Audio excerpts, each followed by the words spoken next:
Have you ever wondered how blockchains actually connect to the real world? Let's talk about Chainlink, the powerhouse making it all happen. Chainlink is like the universal adapter for blockchains. It links up real-world data, governments, and big business systems, then plugs them directly into thousands of blockchains. This isn't just theory. Chainlink is already moving tens of trillions of dollars in value.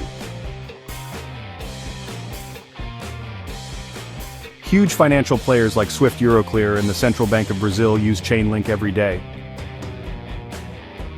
Even top DeFi projects like Aave, Lido, and GMX depend on it.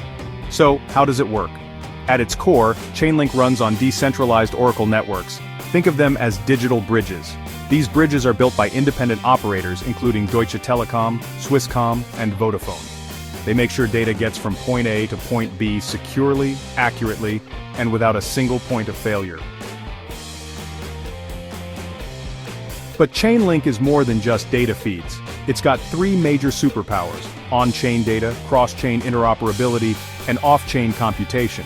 With its data feeds and streams, DeFi apps can tap into the latest financial info, while traditional banks can verify reserves and check identities, automatically and securely. Then there's the Cross-Chain Interoperability Protocol, or CCIP. This lets value and data flow freely between blockchains. And from blockchains to banks, governments, and enterprises, billions in assets move safely using CCIP every single day. The Chainlink Runtime Environment, or CRE, lets developers combine any data and any blockchain with computation in one app. It connects APIs, IoT, blockchains, and legacy systems without rebuilding the app. Powering it all is Link, the native token used for payments and staking.